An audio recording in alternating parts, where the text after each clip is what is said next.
நாடாளுமன்றத்திலும் இடமில்லை, சட்டமன்றத்திலும் இடமில்லை அப்படின்ற ஒரு குறை இருக்குது. என்னதான் இருந்தாலும் நம்ம வீதியில் கற்றுக்கிட்டு இருக்கிறப்ப நீங்கள் சொன்னீங்க சட்டமன்றம் என்பது ஒரு சவக்கிடங்கு அப்படின்றது. அந்த மக்கள் அப்படி எதிர்பார்க்கல. ஒரு அங்கீகரிக்கப்பட்ட இடத்தில் பேசுவது நமக்கு சாதகமாக இருக்குமே, நமக்காக குரல் கொடுக்கக்கூடியவர்கள் இப்பொழுது நடுத்தெருவில் நிற்கிறார்கள் என்ற அந்த ஒரு கேள்வியோடு தான் ஒன்றும் குமுறலாக பார்த்துட்டு இருக்காங்க.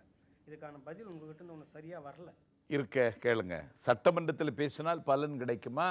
அண்ணா திராவிட முன்னேற்ற கழகமும் சேர்ந்து என்றைக்கும் எதிரும் புதிருமாக, திமுகவோடு எதிரும் புதிருமாக இருக்கிற அண்ணா திராவிட முன்னேற்ற கழகமும் சேர்ந்து இலங்கையிலே நடைபெறுகிற போரை நிறுத்துங்கள் என்று இந்திய அரசாங்கத்திற்கு இதே தமிழ்நாடு சட்டமன்றத்தில் ஏகமனதாக தீர்மானம் நிறைவேற்றி டெல்லிக்கு தீர்மானம் அனுப்பிய 3வது நாள் கொலைகாரன் ராஜபக்சே டெல்லிக்கு வந்தான். பட்டு கம்பளம் விரித்து பவள மல்லிகை மலர்களை தூவி இத்தாலிக்காரி அவனுக்கு வரவேற்பு கொடுத்தார். நான் கேட்கிறேன், எல்லா கட்சி, ஆளுகிற கட்சி, எதிர்கட்சி, பிரதான கட்சிகள் எல்லாம் இசைந்தும் இணைந்தும் தமிழ்நாடு சட்டமன்றத்தில் ஏகமனமாக வடித்தெடுத்த தீர்மானத்தையே இத்தாலி எருமை நிராகரித்ததென்றால் இனி தமிழ்நாடு சட்டமன்றத்திலே பேசினால் என்ன நடக்கும்? எதுவும் நடக்காது. ஆகவே தமிழ் ஈழத்தை சட்டமன்றத்திலே பேசியதற்கு, இந்த சட்டமன்றத்திலே பேசி தமிழ் ஈழம் மலரப் போகிறதா?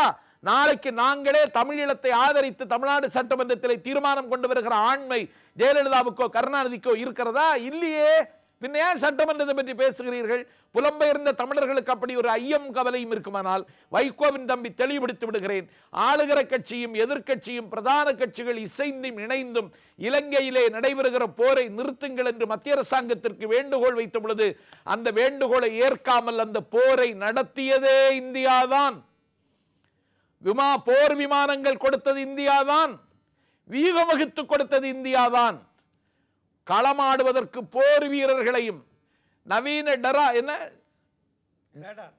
ரேடார்களையும் கொடுத்தது இந்தியாதான். இது அம்பலப்பட்டு போயிருக்கிறது. தமிழ்நாடு சட்டமன்றத்தையே டெல்லி ஏகாதிபத்தியம் காலுக்கு கீழே போட்டு கசைக்கு எரியுமானால் இந்த சட்டமன்றத்தில் பேசி என்ன பயனாக போகிறது? ஆகவே செத்தவன் முன்னால் தாரை வாசித்தாலும் ஒன்றுதான், தப்பட்டை வாசித்தாலும் ஒன்றுதான். எங்கே வாசிக்க வேண்டும் என்பது வைகோ தெரியும். அதை நாட்டு மக்களுக்கு நாங்கள் இனிமேல் சொல்லுவோம்.